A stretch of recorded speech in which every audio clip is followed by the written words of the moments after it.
ካይሮ ላይ ስለ ኢትዮጵያ በሚመከርበት በዚህ ወቅት ከመቀለ 4 ኪሎ ድረስ የተባለ ጥብቅ ጉዳይ አለ። ጉዳዩ ከፕሪቶሪያው የዘላቂ ግጭት ማቆም ስምምነት ጋር የሚያያዝ ነው። የዛሬ 5 ዓመት ግድም በዚህ ወቅት የበርካታ ኢትዮጵያውያንን ጆሮ ጭው የሚያደርግ አንድ ከባድ ክስተት ተፈጥሮ ነበር። ክስተቱ ህወሓት ሰሜን ዕዝ ላይ ጥቃት ከመፈጸሙ ጋር የሚያያዝ ነው። በተቀሰቀሰው ጦርነት በህወሓት ምክንያት ከጀመረ በኋላ ለ2 ዓመታት ያህል ተካሂዶ በመጨረሻም በፕሪቶሪያው የዘላቂ ግጭት ማቆም ስምምነት መሰረት ፍጻሜ አግኝቷል። የስምምነት አፈጻጸሙን በተመለከተ ግን ቅሬታና ክስ አለ። በተለይ በስምምነቱ መሰረት ትጥቅ ይፈታል የተባለው ህወሓት ዋና የትኩረት ማዕከል ነበር። ብዙዎች ህወሓት ትጥቅ አይፈታም በሚል ግምት ነበር መጨረሻውን በጉጉት የጠበቁት። የሆነው ግን ከተጠበቀው በተቃራኒ ነው። ትጥቅ ይፈታል የተባለው ህወሓት ሳይፈታ ይበልጥ እንደታጠቀን የታወቀው ከኤርትራ ጋር ጥምረት ፈጥሯል። በዚህ ሁናቴ ህወሓት ባወጣው መግለጫ ከፌዴራሉ ጋር በቀሪ ስምምነቱ አፈጻጸም ጉዳዮች ላይ አደራድሮን ካላደራደራችሁ ሌላ ዙር ጦርነት እየመጣ ነው ብሏል። ጥሪው ህወሓት አንድ እግሩን 4 ኪሎ ሌላኛው እግሩን ደግሞ አስመራ ባደረገበት ሁናቴ መቅረቡ አነጋጋሪ ሳይሆን አይቀርም። እስከ ፍጻሜው አብራችሁን ቆዩ።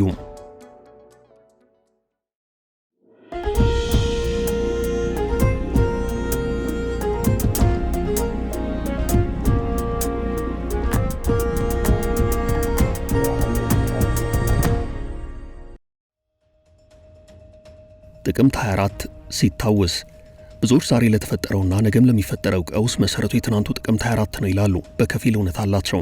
ከሰላም ስምምነቱ በኋላ ብዙ ነገሮች ተቀይረዋል። የተቀየረው ኃይል አሰላለፍ ጭምር ነው። የዛሬ 5 ዓመት ግድም በዚህ ወቅት የኢትዮ ኤርትራ ግንኙነት አልሻከርም ነበረም።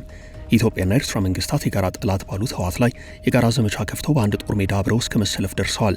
በኋላ ጦርነቱ በድርድር ከተቋጨ በኋላ ግን በኢትዮ ኤርትራ መካከል ያለው ግንኙነት ተመልሶ ሻክሯል። አንደኛው ምክንያት ስምምነቱ ነው። ሁለተኛውና ዋነኛው ምክንያት ግን የኢትዮጵያ መንግስት ከኤርትራ መንግስት ጋር ብንጣላም ብንኳረፍም የዛሬ 7 ዓመት የደረስንበት የአሰብ ወደብ ስምምነት የግድ መፈጸም አለበት የሚል አቋም መያዙ ነው። የኤርትራ መንግስት ደግሞ ከተለያየን ወዲያ ወደብ የመስጠት ኃላፊነት የለብኝም ብሏል። ከባዱ የቃላት ጦርነት እዚህ ጋር አንድ ብሎ ይጀምራል። በእርግጥ በአሁኑ ሰዓት ጉዳዩ ከቃላት ጦርነትም ከፍ ያለ ነው። የፌዴራሉ መንግስትና የአስመራ መንግስት በየፊናቸው ከወታደራዊ ስምሪት ጀምሮ ተዘጋጅተው ወደ ግጭት የሚገቡበት እድል እንደሰፋ ይነገራል።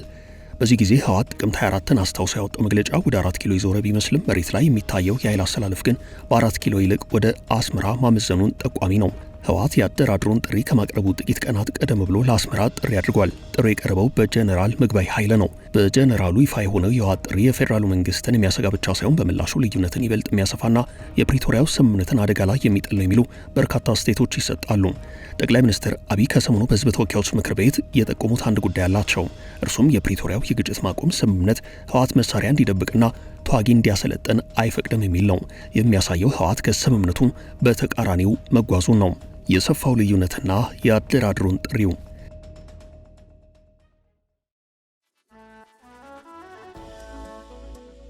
ህወሓት ራሱን እንደ ስምምነት አክባሪ ፌዴራል መንግስቱን ደግሞ እንደ ስምምነት ጣሽ አድርጎ እያቀረበ ነው።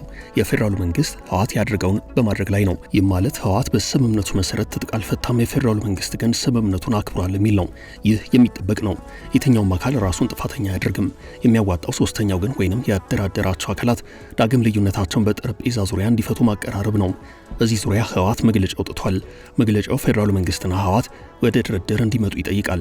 ህወሓት የድርድር ጥያቄ ባቀረበበት ዕለት የአውሮፓ ህብረት በተመሳሳይ ባወጣው መግለጫ የፌዴራሉ መንግስትና የትግራይ ተደራዳሪዎች ወደ ንግግር ጠረጴዛ እንዲመለሱ ጠይቋል። ለ2 ዓመት የዘለቀውን ጦርነት የቋጨው የፕሪቶሪያው ግጭትን በዘላቂነት የማቆም ስምምነት መሰረት ተደራዳሪዎች ወደ ውይይት እንዲመጡ ከአውሮፓ ህብረት ጥሪ ቀርቧል። የአውሮፓ ህብረትና ኖርዌይ በጋራ መግለጫቸው በተለያየ ጎራ ሆነው እየተካሰሱ ያሉት ህወሓትና የፌዴራሉ መንግስት ወደ አዲስ ውይይት እንዲመለሱ ጠይቀዋል። በኢትዮጵያ የአውሮፓ ህብረት ልዑካን ከአባል ሀገራቱና ከኖርዌይ ዲፕሎማቲክ ሚስዮኖች ጋር በጋራ ባወጡት መግለጫ የፕሪቶሪያው የሰላም ስምምነት ትሩፋቶችን ገምግመዋል። በግምገማቸው መሰረት መሰረታዊ አገልግሎቶችን ወደ ነበሩበት መመለስ፣ የሰብአዊ አቅርቦትን ማሻሻልና አንዳንድ ተፈናቃዮች ወደ ነበሩበት እንዲመለሱ በማድረጉ ረገድ የታየውን መሻሻል በበጎ በመጥቀስ የስምምነቱን ውጤት ለማሳየት ሞክረዋል። ይህንን ውጤት በተሻለ ለማስቀጠል ግን ሌላ ድርድር ያስፈልጋል ተብሏል። የድርድር ሂደቱን ፈተና ላይ የጣለው ጉዳይ የድርድር ጥያቄ የቀረበው ህወሓት ከፌዴራሉ መንግስት ጋር በይፋ መገናኘቱ የኃይል አሰላለፉን ከአስመራ ጋር የመሆኑ ጉዳይ በተረጋገጠበት ወቅት ነው። ይህ ደግሞ የድርድር ሂደቱን ፈታኝ ሊያደርገው እንደሚችል ተገምቷል። ህወሓትና የፌዴራሉ መንግስት በአሁኑ ሰዓት ልዩነታቸው ሰፍቷል። በተለይ ህወሓት በብሔራዊ ምርጫ ቦርድ ህጋዊ እውቅና ካጣ በኋላ ነገሮች የተካረሩ መስለዋል። በጉዳዩ ላይ ቢቢሲ ሰፋ ያለ ዘገባ አውጥቷል። በዚሁ ዘገባ ህወሓት የኢትዮጵያ መንግስት ሌላ ዙር ጦርነት ለማካሄድ ግልጽ እንቅስቃሴ እያደረገ ነው ሲል መክሰሱንና የዓለም አቀፉ ማህበረሰብ ይህንን እንቅስቃሴ እንዲያስቆም ማሳሰቡ ተመላክቷል።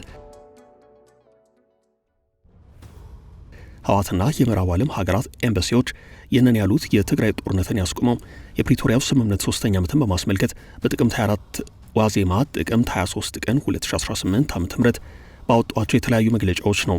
ህወሓትና የምዕራብ ዓለም ሀገራት ኤምባሲዎች ይህንን ያሉት የትግራይ ጦርነትን ያስቆመው የፕሪቶሪያው ስምምነትን በማስመልከት በጥቅምት 24 ዋዜማ ጥቅምት 23 ቀን 2018 ዓ.ም ባወጧቸው የተለያዩ መግለጫዎች ነው። የዘላቂ ተኩስ አቁም ስምምነቱ አንዱ ፈራሚ የሆነው ህወሓት በፕሪቶሪያው ስምምነት አማካይነት መፈጸም የነበረባቸው ተግባራት ተፈጻሚ አለመሆናቸው በመግለጫው ተነስቷል።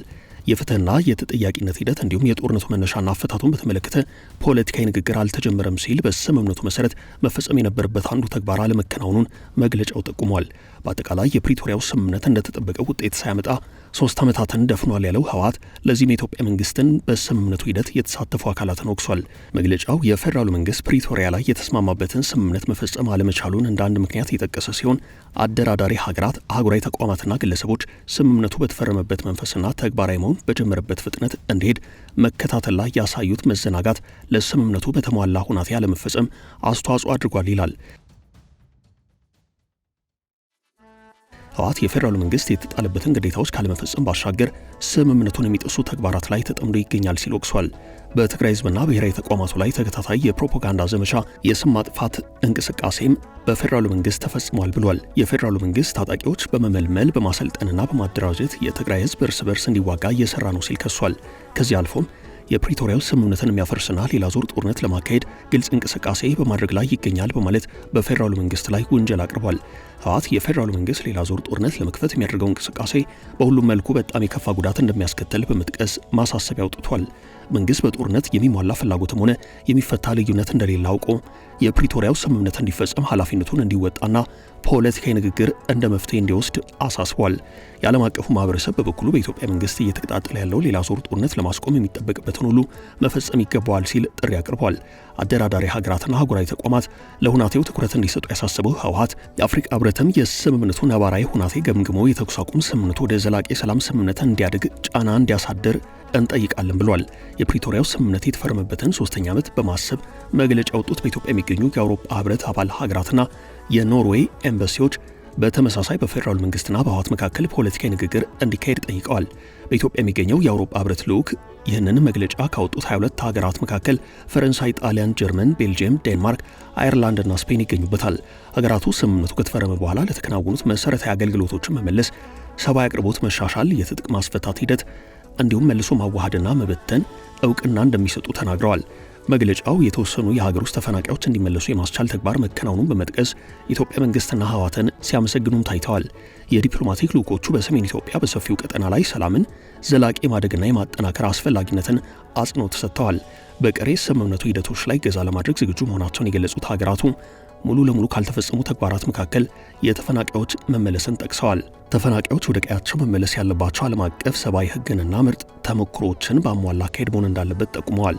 ተአማኒና ተጎጂዎችን ማዕከል ያደረገ የሽግግር ፍትህ ተፈጻሚነት ላይ ገዛ ለማድረግ ያላቸውን ፍላጎት ገልጸዋል።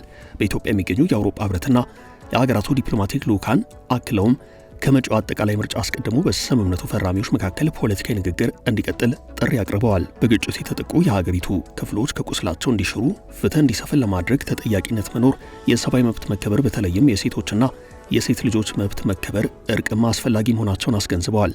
ሀገሪቱ ውስጥ እየተካሄዱ ያሉ ግጭቶች በውይይት እንዲፈቱ ባለድርሻ አካላት ሁሉ በሀገራዊ ምክክሩ ሂደት ገንቢ በሆነ መንገድ እንዲሳተፉ እናበረታታለን ብለዋል። ይህ ሁሉ ሰላማዊ የንግግርና የድርድር ጥሪ እየቀረበ ባለበት በአሁኑ ወቅት የተፈጠረው የኃይል አሰላለፍ በጉዳዩ ላይ ከባድ ጥላ ጥልቷል። ህወሓትም ሆነ የአውሮፓ ህብረት በመግለጫ ያቀረቡት የድርድር ጥሪ ከተፈጠረው የኃይል አሰላለፍ አንጻር በስጋት የሚታይ ነው። ህወሓት በዚህ ሰዓት አንድ እግሩን አስመራ ሌላኛው እግሩን 4 ኪሎ ላይ እንደተከለ የሚናገሩ አስተያየት ሰጪዎች አሉ። መሬት ላይ በሚታየው እውነታ በ4 ኪሎና በአስመራ መካከል የሚዋልለው የህወሓት ፖለቲካ በመሃል የካይሮ ጣልቃ ገብነት ታክሎበት ከቀይ ባህር አጀንዳው ጋር ብዙ ውስብስብ ጉዳዮችን ይዞ ቀጥሏል።